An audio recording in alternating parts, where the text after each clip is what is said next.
So UFC Fight Night Emmett versus Murphy is going down this weekend in the Apex.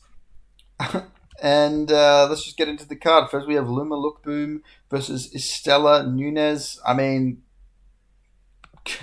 one of these women is 6-5, and the other one is Luma Lookboom. Like you've got to go with Luma Lookboom, right?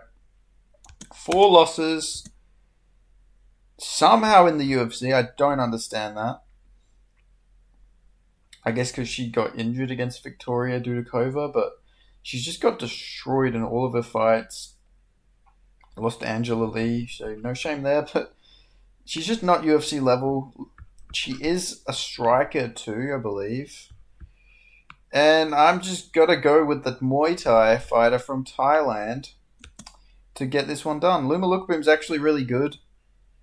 She's a little beast. She's on a free fight winning streak. She's destroyed good opponents. She actually got a submission in front of me at UFC 284. She hasn't been too active, but she is still very good. I'd like to see a bit more activity by Luma Lookboom, but I think she's going to win this fairly fucking easily, to be honest with you guys. She's younger. She's considerably better. Yeah, I've got to go Luma Lookboom. If she somehow loses this, I would be shocked. Very shocked. Then we have Vanessa Demopoulos versus Talia Elnica. For some reason, there's no betting odds on any of these, which is odd. I'd imagine the majority are probably going with Alenka. Okay, the majority are going with Demopoulos. I think Alenka will win this because I don't rate Demopoulos at all. I don't think she's remotely good at fighting. I think she's I think she's a robbery merchant. I'm just going to say that. I think the majority of Vanessa Demopoulos' wins are robberies now. Maybe she gets her fucking signature robbery here. But I think, I don't rate Alnica like crazy. I think she's very one-dimensional. But I think that one dimension is enough to sub Vanessa Demopoulos here. So I think Talita Alnica will get this one done by submission. Then we have Victor Henry versus Pedro Falco. Falca? This is actually a really weird fight. Obviously, this guy lost to another Victor. He fought Victor Hugo, who got cut because he missed weight by an insane amount. And he didn't look like bad in his fight either. So it's like an interesting fight when you think about it in that way. Good grappler. Victor Henry, he got subbed by Charles Jourdain in his last fight, which was crazy. Oh, this is actually a tricky fight. Oh man, oh man, oh man, oh man, oh man. Who do I pick? Because Victor Henry, he looked awful in that fight. Like, he looked so bad. But he beat Rani Barcelos. So it's like, how do I rate this dude? I'd imagine the majority probably go with... Okay, majority are going with Henry. I do tend to agree Victor Henry will probably get this one done. Oh, but they're not... the age difference isn't too significant. Pedro's not like a super young guy. I'm going to go with the gritty catch wrestler. Victor Henry will somehow get it done. Then we have Reese McKee versus Daniel Franza. This guy won on Dana Contender Series. I watched this guy's fight. He looked pretty good against a pretty good guy on paper. Yeah. But I don't know how to rate these guys, to be honest with you. These, like, Eastern European, Central European, like, Balkan type guys. Southern European, maybe, I think. Because he fights out of Italy, so we'll just say Southern European. But Reese McKee has not looked great. But I sort of think he's like a stylistically tough matchup for this guy. Because I sort of think this guy's like a bit of a... He's low-key a bit of a can crusher, to be honest. But if you're going to beat him, you've got to sub him. Oh, this is actually a tough fight. This is actually sort of tough. Reese McKee, he clearly lost his last two, but he actually looked competent. He actually, he almost knocked out Angelusa in the third round. And the Chitty fight was one of the worst fights I've ever watched. And he shouldn't have gone to a split decision at all. He clearly lost that fight. But I'm actually going to take Bruce McKee, who I'd imagine is going to be an underdog here. I actually think he's going to pull it off, to be honest with you. He's longer. He's got significant longer reach. He's actually got decent takedown defense when he's not fighting fucking Hamzat Chimaev. So, you know what? I'm actually going to say Reese McKee gets this one done. Maybe I'm wrong, but I feel like he's beat similar guys to Franza in his career. And I'm not just saying that because he's beat like European sounding, like, Balkan, fucking Southern European sounding names here. I don't even think this is the Balkan. This is the Baltics. This is Baltic, not Balkan. But you know what I mean. Like he's beat.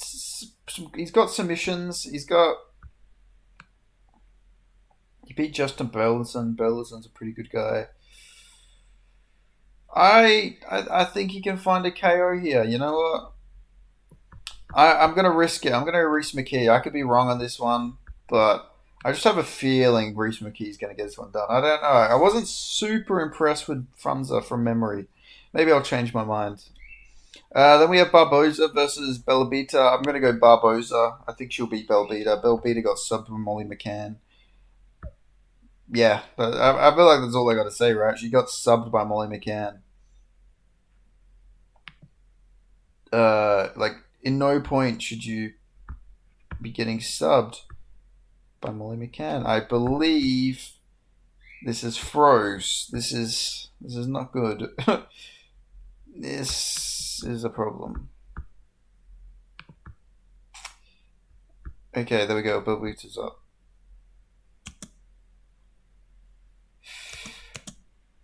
Yeah, she got subbed by Molly McCann, which is not a good look. Got subbed by Luana Jugia. So she's lost to some of the lowest level fighters, to be honest with you. Barboza, she's got submissions, she's got an armbar. She has one in the UFC, which is, good. Lost to Miranda Maverick, but there's no shame in that. Maverick's actually really good. So yeah, you know what? She beat Corrine Silver. And Corrine Silver's actually, not a bad fighter. I thought she won her last fight. So yeah, I'm going Barboza. I think Barboza will win. Then we have Davy Grant versus Daniel Santos. Oh my god, Davy Grant. This fucking guy, man. This guy. Oh my god, Daniel Santos. He's been out for a bit. It's been 2 years since this guy fought. Holy shit. Has he really been out for that long? That's crazy. He's been out for that long. Entertaining guy. Sort of tries to break people. And I actually tend to agree with the people here that I think Davy Grant's going to get this one done. He can be dropped. Not Davy Grant. Daniel Santos can be dropped. He's got not the greatest defense. He constantly moves forward. He fights like Oliveira. He has the defense of Oliveira. Obviously trains at the same gym as Oliveira. He's a very fun guy to watch, but this seems like a pretty tough matchup for him. Guy like Davy Grant, it's always going to be slinging big shots. He's got power. 14-7 record is so deceptive. This guy's actually really good. Getting older, but he looked really good against Ramon Tavares. 9-year difference. But Davy Grant's one of the only guys at bantamweight where he just still looks really fucking good. Even with him getting older. It's like he's getting better. In some ways. And his chin is still really good. I thought he beat a lot of the guys he lost to as well. I thought he beat Marcos. Arguably beat Yanez. Didn't beat Marlon Vera, but he's 1-1 with Marlon Vera. Beat Jonathan Martinez. He's got some pretty good wins on his record. So yeah, I'm gonna take Davy Grant here. There is a lot of fights here where some of these could go really wrong, but I'm willing to take the risk. Then we have Luis Gurul versus Odie Osborne. This guy, I really like this guy on the Contender Series. He looked really good. This guy's a great fighter, very good scrapper. And I just don't think Odie Osborne's that good. I've picked him a few times, and he did beat Charles Johnson. But I didn't think he won that fight, but he did technically get his arm raised. So that just shows like how weird flyweight is. I also remember when he fought on the McGregor Cowboy card, and he said, yeah, people are saying I'm fighting on Connor's card, but one day they're going to say, oh, Connor fought on Odie Osborne's card. I remember he said something like that, and then he got fucking subbed or knocked. No, did he get knocked out? Yeah, I know. He got guillotined by Brian Kelleher. So, he's a fun guy. He's had some fun fights. Absolutely destroyed Jerome Rivera. Destroyed Zaruk Adishev, who should never have been in the UFC. This guy was a weird signing. Never fought again after that. I don't know why they signed this guy, to be honest. They signed him at 3-1, which is weird. But anyway, then he got knocked out by Tyson Nam. Beat Charles Johnson somehow, and then he lost to Azu Alibayev, Jafel Filho, and he lost to Ronaldo Rodriguez. And I don't rate Ronaldo Rodriguez. You guys know this. I talked about this in my recap video. Ronaldo Rodriguez is awful. Now, Odie Osborne sort of won that fight. He sort of got robbed in a way, or at least should have been a draw. But I feel like having a competitive fight with someone like Ronaldo Rodriguez is still an awful look. So I'm going to go Lewis Gurul to win this one. Then we got a fight I'm pretty excited to see. I'm actually very keen for this debut. We got Therese Finney versus Robert Valentin. I'm actually very keen to see this fight. Therese Finney is just a ball of muscle. Like that. That's the only way you can describe this guy. Big ball of muscle. Uh, Yeah, just he's short, very short for the weight class, but he's so strong. He gets on the hips, he slams people. Valentin had his like arm broken his last fight, I believe. I think that's what it was. But he's actually pretty decent. But I like Therese Finney here to just wrestle fuck. He needs to work on his striking. I feel like this guy, if he added some boxing to his game, if we had Therese Finney, like if he can get in like some competent jabbing, body rips because he's so short as well. Like the body's right there for you. Uh, Everyone's going to be so much taller than him. I feel like if he could really round out his game, I feel like he could be a problem because he's got such good wrestling. He's powerful. He's strong. He's so athletic. He's got so much experience as well. He's just been destroying people. But yeah, if he does that, he can actually be a problem because middleweight's horrible. We don't have many good wrestlers in the middleweight division. Therese Finney is a good wrestler. So anyway, I think he is going to beat Robin Valentin here, but Valentin is like a pretty sneakily good guy. Like this guy is better than you would expect. I think this guy he fought Ibo Aslan. Uh, yeah, I was just wondering who. Yeah, so he got a 20-second KO. Then he got an arm bar in the first round. Like well rounded, very well rounded. Uh, yeah, he's well rounded. He's a powerful guy. He's also got submissions. Maybe he could lock up something on Therese Finney. Who knows? But I'm gonna go Therese Finney. Then we have Gerald Meerschaert versus Brad Tavares. I'm gonna go with Brad Tavares here. It's just a stylistically tough matchup for Gerald Meerschaert. Now, maybe, who knows, maybe Gerald Meerschaert just puts him out cold on the feet. That's always a possibility. And I always pick against Gerald Meerschaert, and he always fucking wins. So he is probably going to prove me wrong here. But I just, stylistically, I can't. I mean, to be fair, the Iron Turtle wrestle fucked him. Like, Brad Tavares, we talked about his takedown defense. Normally, he does have some great takedown defense. And he is slowing down a little bit because the Iron Turtle, like I said, did give him a bit of a. He only got 2 takedowns. He did get him down eventually. I don't really think GM3's got the best offensive wrestling. He's more of a club and sub or like a get taken down, get a sub out of nowhere type of guy. Maybe that happens here, but I'm going to say GM3 finds his. I'm going to say Brad Tavares gets a decision here. GM3, is he coming off a win or he's coming off a loss? Oh, yeah, so he lost to Reina DeRitter But before that, he was actually on a streak. Like he beat Brian Barberino, he beat Edmund Shabazian. He had a pretty competitive fight with Andre Petroski, and he was piecing him up at points. Just showed how bad the striking was of Andre Petroski and his striking defense. But yeah, I'm going to go Brad Tavares to get this one done. Then we have Kennedy Nchikwi versus Martin Buday. I'm going to go Kennedy Nchikwi here. I think this is a pretty good matchup for Kennedy. Martin Buday is morbidly obese. Kennedy is actually just a heavyweight, like an actual guy at heavyweight who isn't fat. He literally just stayed at his natural light heavyweight weight, and it worked for him. This is what I thought Ryan Spann was going to do when he fought Waldo Cortez Acosta. He didn't do that for some god reason. For some reason, I don't know why. But regardless, Kennedy Nchikwi, very good. He is very good. He's looked incredible in the heavyweight division. Like, he beat the shit out of Chris Barnett, beat Lucas Bresky, knocked him out. Like, he's just knocking everyone out.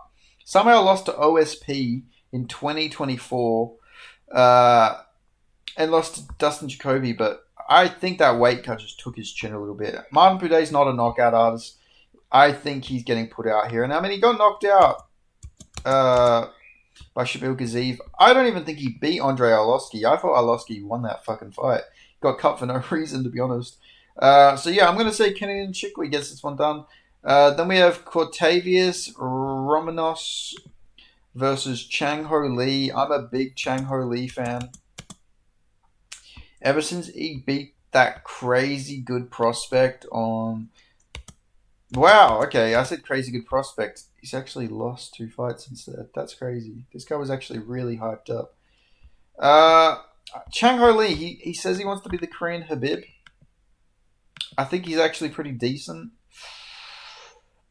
Cortavius, I don't rate. I like his nickname. It's a cool nickname, but I don't rate him. He lost to Gaston Bolanos. The guy he beat on Dana White Contender Series is one of the worst guys I've ever seen on Dana White Contender Series. Michael in Porto. He's like 40 years old. Then he got chin. Like, this guy doesn't have a great chin as well. That's also worth mentioning. So I'm going to go Chang Ho Lee. I think he's going to just maul him a little bit here. I rate Chang Ho Lee. I don't think he's bad. Then we have Joe Anderson Brito versus Pat Sabatini. Interesting fight. Pat Sabatini's a weird one because he can look really good and then he can just be chinned like immediately into the round. And this is the type of fight where I think he's just going to get chinned. If I'm going to be honest with you. Like, I think Pat Sabatini is good, but so chinnable. Joe Anderson Brito, I thought he got robbed against Gomez. Before that, Chin Jack Shaw, ninja choked Jonathan Pierce, beat the shit out of Weston Wilson, choked out Lucas Alexander, knocked out Andre Philly. He knocked out Shepe Mariscal. He's beat Diego Lopez. He's a very good fighter. Did lose to Bill Algeo somehow, and maybe that could be the game plan here. But I'm going to say Brito just knocks out Sabatini. Maybe Sabatini just mauls him on the ground. I mean, it's a possibility. But Sabatini has one of the worst chins I've ever seen. So it's not out of the realm of possibility that Brito just gets a comeback KO after losing. Because it is possible with somebody like Sabatini who's got some durability issues. Then we have Josh Emmett versus Lerone Murphy. I'm going Lerone Murphy here. You just sort of have to. I know Josh Emmett is coming off that win over Bryce Mitchell, but bro, he is 40 years old. Why did you sit out for so long after that KO over Bryce Mitchell? So stupid. But he's really all he got is the one quitter hitter. And now, don't get me wrong, Lerone Murphy's chinny. He did get badly hurt by Dan Ige. Dan Ige had him badly hurt, but he didn't manage to finish him. I think he's been hurt in a few other fights as well. So he could get chinned, but I just think that Lerone Murphy's got such a tactical style here that he is just going to be able to beat up Josh Emmett. Josh Emmett's 40, man. That's all he got is a big overhand. I feel like Lerone Murphy can be defensively sound. Now, maybe he gets dropped at some point, which isn't out of the realm of possibility. But like, surely Lerone Murphy isn't losing to 40-year-old Josh Emmett at this point. Now, don't get me wrong, Josh Emmett's always going to have power. The power is the last thing to go, but all he has is a big swinging overhand. Like against Ilia Topuria, and I'm not saying Lerone Murphy's on Ilia Topuria's level or anything like that, but it's Ilia Topuria, he just had an overhand, and it was just him getting beaten up. I don't even think Josh Emmett beat Calvin Qatar, who beat him up. I don't even think Josh Emmett. Well, I mean, he didn't beat Jair Rodriguez. Jair Rodriguez beat him. Jeremy Stevens knocked him out. I can just see Lerone Murphy putting on a beating in this fight, to be honest with you guys. So that's how I'm going to go. I'm going to go Lerone Murphy. Maybe even gets a TKO, to be honest. But I could see just a lopsided decision where he plays it safe a little bit and just does enough, hurts Emmett in rounds, but doesn't go crazy. He's got to be careful with the power. So that's how I'm going to have these fights going. Let me know who you guys are picking in the comment section. Make sure you subscribe, and I'll see you guys next time. Thanks for watching.